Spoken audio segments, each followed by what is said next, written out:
اور ایک بات یہ، جہاں خواتین کے حقوق کی بات ہوتی ہے مردوں کے حقوق کی بھی بات ہونی چاہیے. کچھ مظالم ایسے ہیں جو کس پر ہو رہے ہیں؟ مردوں پر ہو رہے ہیں. جی ہاں، ایسے بھی ہے اور بڑے خطرناک مظالم ہوتے ہیں. وہ کیا ہے کہ جو عورت عدالت پہنچ جائے وہ عدالت سے خلا لے لیتی ہے، چاہے مرد ظالم ہو یا نہ ہو. اس میں کس کی حق تلفی ہے؟ مرد کی حق تلفی ہے. نمبر 2، عدالت بچوں کے معاملے میں ہمیشہ عورت کا ساتھ دیتی ہے. خرچہ مرد پہ ڈالتی ہے، بچے کس کو دیتی ہے؟ عورت کو. اور وہ بیچارہ عدالتوں کے کٹہرے میں جا کے اپنی اولاد سے بولو نا مل رہا ہوتا ہے. یہ بھی خوش قسمت لوگ.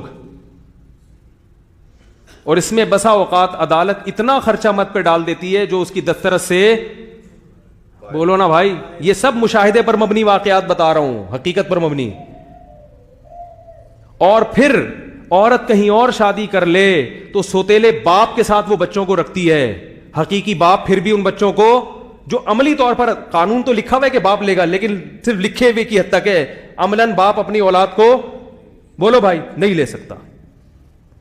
خودکشی کی ہے ایسے باپوں نے جن کی بیویاں ان سے اولادوں کو لے کے غائب ہو گئیں، ترس گئے، وہ 10 سال سے نہیں ملے.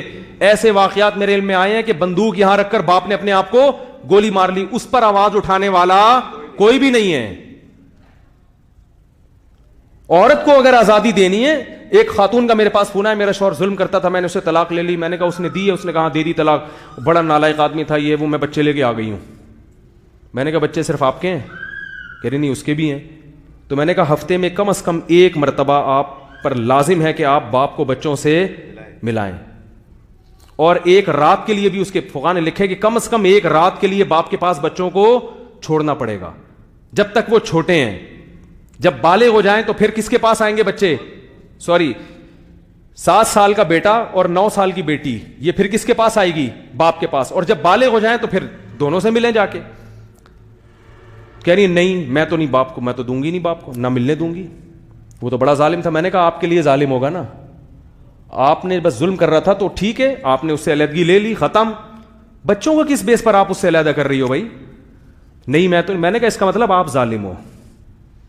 جو ہمارے سامنے جو حقیقت آ رہی ہے وہ کون، وہ جو ظلم جو نظر آ رہا ہے وہ کیا آ رہا ہے؟ آپ پر جو شوہر نے ظلم کیا وہ میرے سامنے نہیں ہے. ہو سکتا ہے آپ سچ بول رہی ہو سکتا ہے آپ جھوٹ بول رہی ہو، لیکن یہ جو لائیو ظلم ہو رہا ہے یہ تو میں دیکھ رہا ہوں اپنی آنکھوں سے. اس کا مطلب غلط کون ہے؟ آپ غلط ہو. جو عورت ابھی ظلم کر رہی ہے، بچوں کو باپ سے نہیں ملنے دے رہی، تو کیا اس پہ یقین کیا جا سکتا ہے کہ اس نے شوہر سے وفا کی ہوگی؟ جو ظالم ہوتے ہیں وہ ہر جگہ ظالم ہوتے ہیں، جو عادل ہوتے ہیں وہ ہر جگہ عادل ہوتے ہیں.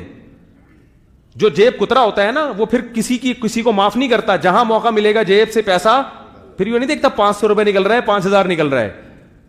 تو میں نے کہا یہ جو ظلم آپ کر رہی ہو، بچوں کو باپ سے آپ نے ملنے سے محروم کر دیا. کیونکہ یہ دیکھو حضرت یوسف علیہ السلام بچھڑ گئے تھے اپنے باپ سے، یعقوب علیہ السلام سے. باپ کی آنکھیں خراب ضائع ہو گئی رو رو کے. جیسے ماں کو اپنی اولاد سے بے تحاشا محبت ہوتی ہے، یہی محبت باپ کو بھی اپنی اولاد سے بے تحاشا. طلاق کے بعد بہت سارے کیسز سامنے آتے ہیں کہ عورتیں بچوں کو باپ سے چھین لیتی ہیں، وہ ترستا رہتا ہے. رائٹ اللہ نے عورت کو دی ہے، چھوٹے بچے کس کے پاس رہیں گے؟ ماں کے پاس رہیں گے. لیکن وہ ملنے سے بھی نہیں روک سکتی، اور ہفتے میں کم از کم ایک رات باپ کے ساتھ گزارنے سے بھی روکے گی تو دنیا میں تو بھائی سب کچھ ہوتا ہے، جس کی لاٹھی اس کی بھینس. آخرت کے عذاب سے تمہیں کوئی بھی نہیں بچا سکتا. ڈپریشن کے مریض میں نے دیکھے ہیں ایسے باپ، خودکشی کے واقعات آئے ہیں سامنے. ایسے لوگ مجھ سے ملے ہیں کہ یار غائب ہے، بچے لے کے کہیں شادی بھی کر لی، بچے بھی ادھر ہی. اور آپ دنیا کی کوئی عدالت نہیں ہے کہ آپ جا کے چھنوا لو، صرف لکھا ہوا قانون ہے، پریکٹیکلی کچھ بھی نہیں ہوتا. وہ بچے چھاپا پڑواؤ گے وہاں لے کے چلی جائے گی، صحیح ہے نا، ادھر لے کے چلی جائے گی. اتنے ہیلے بہانے، اتنے طریقے وکیلوں نے سجائے ہوئے ہیں. تو عدالت سے تو کچھ بھی کیا کروایا جا سکتا ہے کسی بھی وقت پہ. اور پھر دوسری بات یہ کہ تمام فقہا کا اتفاق ہے کہ عورت اگر کہیں اور شادی کرتی ہے تو 1 سیکنڈ کے لیے بھی بچے اپنے پاس بولو بھائی نہیں رکھ سکتی. فوراً باپ کے حوالے کرنے پڑیں گے، اس کو فوراً باپ کے حوالے کرنے پڑیں گے. لیکن ہمارے معاشرے میں ایسا نہیں ہوتا. سوتیلے باپ کے پاس رکھا جاتا ہے اوریجنل باپ کے ہوتے ہوئے. تو یہ کس کی حق تلفی ہو رہی ہے؟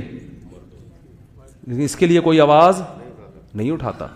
تو ظلم عورتوں پر بھی ہوتا ہے مگر مردوں پر بھی ہوتا ہے. سمجھ میں آ رہی ہے بات کہ نہیں آ رہی؟ تو عورتوں پر ظلم ہوتا ہے, کم از کم آواز اٹھائی جاتی ہے, عدالت میں ایک دروازہ, لیکن مرد پہ جب ظلم ہوتا ہے کوئی سننے والا بولو بھائی نہیں ہے. تو دونوں کے رائٹ پہ بات ہونی چاہیے. مگر میں نے بتایا مغرب سے جو یہ نعرہ آیا ہے نا, اس کا مطلب خواتین کے حقوق ہے ہی نہیں. اس کا مطلب بس فیملی سسٹم کو تباہ کرو, فیملی سسٹم کو ختم کرو. ہاں مرد کے ذمے کے اولاد کا خرچہ دے گا وہ, بشرطے کہ عورت اپنے بچوں کو اس سے ملاتی رہے. اگر نہیں ملا رہی پھر مرد کے ذمے خرچہ دینا نہیں ہے.